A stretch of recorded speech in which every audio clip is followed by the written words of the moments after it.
माननीय राज्यपाल जी का बहुत बहुत स्वागत है कि कल शाम के वक्त 6 दिन के लंबे दिल्ली प्रवास के बाद वो रांची लौटे। जो जानकारी मिली कि वे अपने स्वास्थ्य का परीक्षण करवाने भी गए थे, तो शीघ्र ही उनको स्वास्थ्य लाभ हो, इसकी भी हम लोग कामना करते हैं। लेकिन झारखंड में जो राजनीतिक स्वास्थ्य, वो स्वास्थ्य भी पूरी तरह से लोकतांत्रिक पद्धति से आगे बढ़े, इसकी भी सतत प्रयास होनी चाहिए। विगत 25 तारीख को एक खबर आई थी नेशनल मीडिया के चैनल से कि चुनाव आयोग ने शायद कुछ पत्र भेजा है राजभवन को। अब चूंकि कल से तो राजपथ समाप्त हो गया है, वो कर्तव्य पथ हो चुका है, लेकिन राजभवन अभी भी है। तो उस राजभवन के भी बहुत सारे दायित्व हैं, संवैधानिक कर्तव्य भी हैं। हम लोगों ने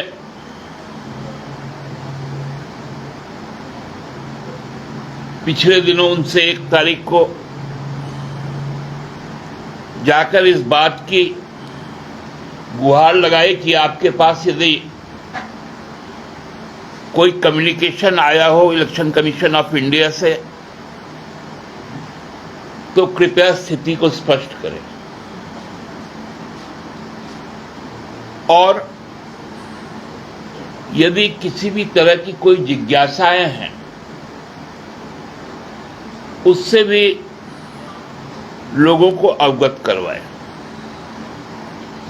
माननीय राज्यपाल महोदय बहुत सौहार्दपूर्ण माहौल में हम लोगों को सुनने के बाद उन्होंने ये उचित समझा ये बोलने के लिए कि मुझे अधिकतम 2 दिन का वक्त दीजिए, मैं अपनी बात से चुनाव आयोग को अवगत करवा दूंगा। और आप संवाद माध्यमों को भी राजभवन से जो कम्युनिकेशन हुआ, उसमें इस बात को कहा गया कि very shortly I will communicate with election commission of India.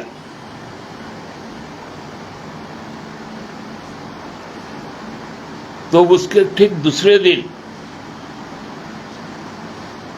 वो दिल्ली चले गए। हम लोगों ने सोचा कि माननीय राज्यपाल महोदय निश्चित तौर पे दिल्ली इसी विषय के लिए गए होंगे,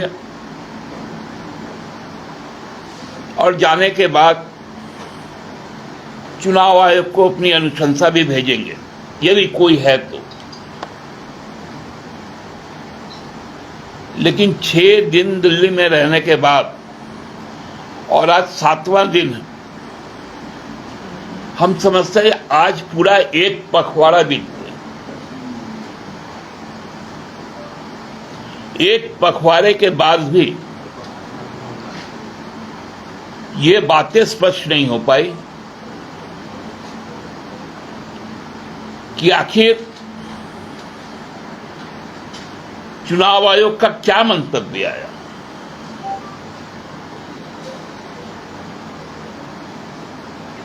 जिस प्रकार से मिथ्याचार यहां पर हुआ भारतीय जनता पार्टी के द्वारा सरकार को स्वस्थ लोकतंत्र बनाए रखने के लिए, लोगों की एकजुटता को प्रदर्शित करने के लिए विधानसभा का एक दिन का विशेष सत्र भी करवाया गया और सरकार ने यह दिखा दिया सदन के अंदर कुछ माननीय विधायकों की अनुपस्थिति के बाद भी संख्या 48 था। हम शुरू से कह रहे थे कि हम 51 के स्ट्रेंथ वाले लोग हैं, 81 में, और विपक्ष वॉकआउट कर गया क्योंकि जो भ्रम उनके द्वारा फैलाई गई थी वो नाकामयाब हो गई। आज भी भ्रम की वही स्थिति बनी हुई है। अच्छा बुरा, सादा काला, यदि कोई भी चीज है तो उस चीज को लोगों के सामने रखना चाहिए।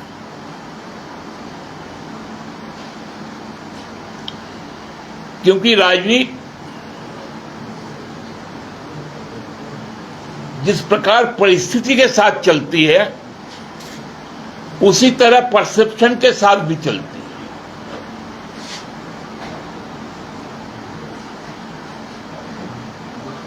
क्योंकि भाजपा जैसा ढोंगी लोगों का जो जमावड़ा है, कल हमने देखा उनका यहां पर चिंतन शिविर हो रहा था। चिंता जताए कि डेमोग्राफी बदल गई, तो इस डेमोग्राफी को बदलने का काम कौन किया?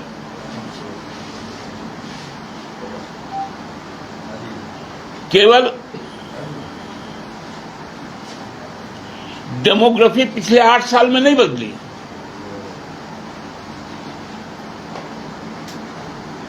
जो डोमेस्टिक, जो हमारा इकोनॉमी था,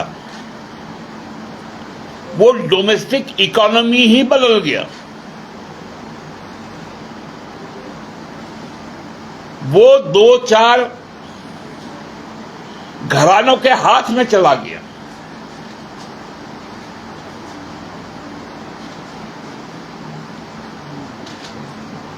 स्टेशन बेचना,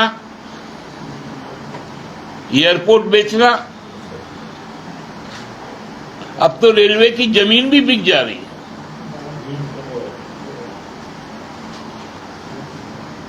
यह भी फैसला ले लिया गया पिछले कैबिनेट में। तो भारतीय जनता पार्टी को तो बताना पड़ेगा ना कि डेमोग्राफी को बिगाड़ने के पीछे की सोच क्या है।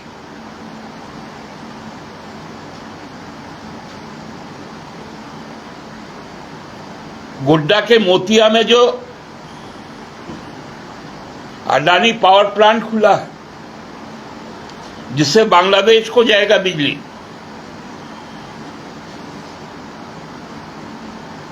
वहां का डेमोग्राफी किसने बदला है?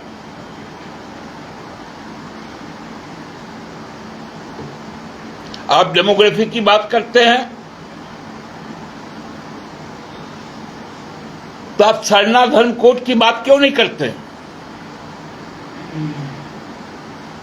आप उनकी आइडेंटिटी को क्यों नहीं रिकॉग्नाइज करते?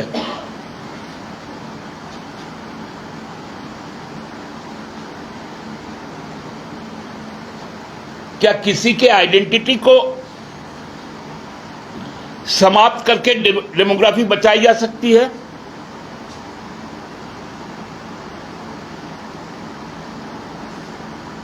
इनके पाखंड के सामने हर कोई लज्जित।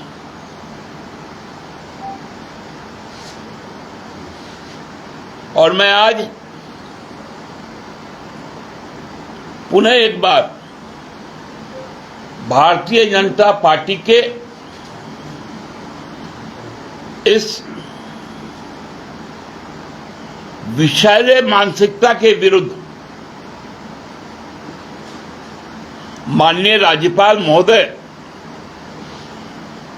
यदि स्थिति स्पष्ट कर दें तो हम इनसे लोकतांत्रिक तरीके से निपट लेंगे। मुख्यतः यही बात ही करनी थी। दूसरा, हम लोग अपने दल की ओर से, राज्यवासियों की ओर से ब्रिटेन की पूर्व महारानी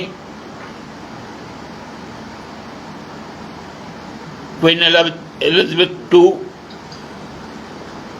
की जो निधन हुई है उसके प्रति संवेदना व्यक्त करते हैं, क्योंकि हम कॉमनवेल्थ कंट्री भी हैं, इसलिए हमारी संवेदनाएं ब्रिटेन के साथ है और नए किंग चार्ल्स का भी स्वागत करते हैं। धन्यवाद। दादा निशिकांत ने नया नाम दिया अपनी पार्टी को, झारखंड मुस्लिम पार्टी।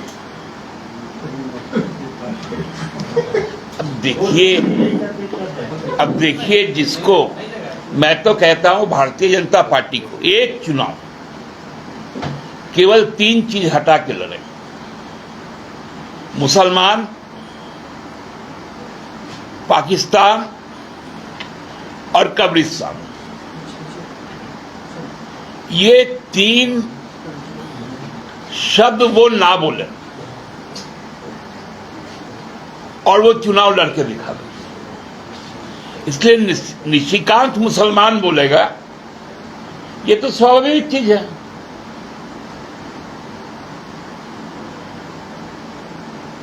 क्योंकि इनको तो ये भी नहीं मालूम है ना कि इस देश की परंपरा क्या है, देश की बनावट क्या है।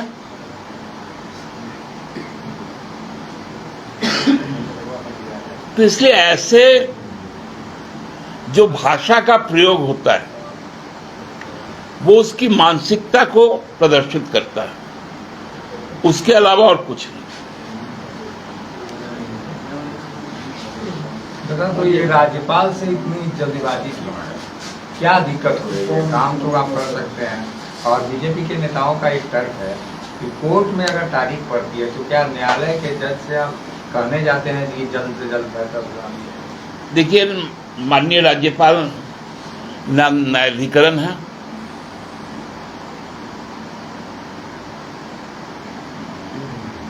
माननीय राज्यपाल राज्य कैबिनेट के सलाह पर काम करते हैं और कुछ यदि सुझाव है तो वो देते हैं। इसलिए बेतुका सवाल ना करें। इस मामले में, चुनाव आयोग के ही मामले में, राज्यपाल को भी अपना मंतव्य चुनाव आयोग को भेजना पड़ेगा, क्योंकि न्यायाधिकरण वो है।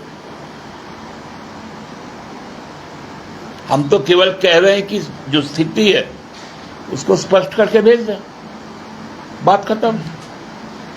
दादा, सरकार का जो संकट है उसको दूर करने के लिए बहुमत साबित कर दी, मतलब ताकि वो लोगों की आशंकाओं को खत्म करें। अब जेएमएम की क्या आशंका है? राज्यपाल क्यों नहीं कर रहे हैं तो मांग पूरी? देखिए, मैंने आपको कहा ना कि कल से तो राजपथ समाप्त हो गया, कर्तव्य पथ आ गया। लेकिन राजभवन तो टिका हुआ है ना,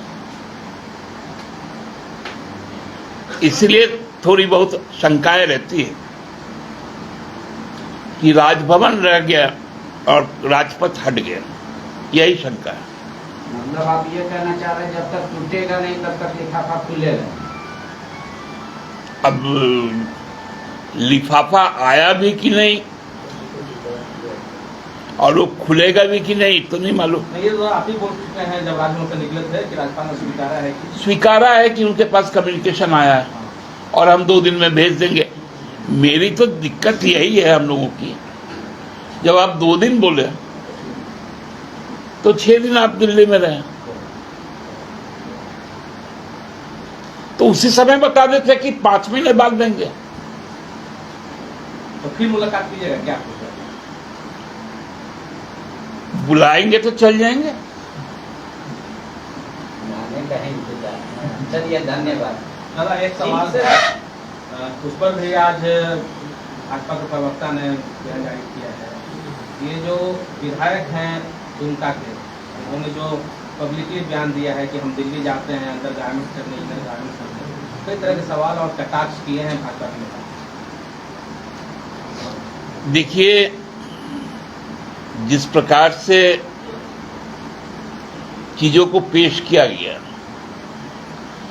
आज भारत जोड़ो यात्रा में राहुल जी एक टी शर्ट पहने थे, भारतीय जनता पार्टी ने उसका कीमत बता दिया। लेकिन जब मोदी जी सूट पहने थे तो उस समय तो तिलमिला गए थे। इसलिए हम पत्रकार साथियों से भी ये निवेदन करना चाहेंगे कि किसी के भी व्यक्तिगत चीजों पर, वो कहाँ जा रहे हैं, किनसे मिल रहे हैं, वो पारिवारिक हिस्सा है मुख्यमंत्री जी की, उनको लेकर आप लोगों के द्वारा, कई मीडिया के द्वारा कहा गया कि अमित शाह जी से मिल लिए। एक सांसद बोलते हैं बताइए तो कहां गए। तो कोई भी आदमी उल जलूल की बातों को कितना देर टॉलरेट करेगा। इससे ये स्वाभाविक रिएक्शन है। मतलब गुस्से में बोला गया था। गुस्से में वो दिल्ली गए कि मुंबई गए कि पटना गए कि चेन्नई गए। अब मैं आज सुबह कहाँ गया था, आप लोग कोई बता पाएंगे? दादा तो आप पूछा जा सकता है कि आप कहाँ गए थे। दादा आप तो जनप्रतिनिधि नहीं है, दुमका के वो जनप्रतिनिधि हैं और वहाँ घटना हुई थी, इसलिए पूछा गया। देखिए, सारी जब राजनीतिक यहाँ पर कवायद खत्म हुई वो तुरंत दुमका गए, दूसरे ही दिन दुमका गए और उस परिवार से मिले, संवेदना प्रकट की। चलिए हो गया दादा। सुबह कहाँ गए थे आप, हम अभी खुलासा कर सकते हैं। हाँ, जहाँ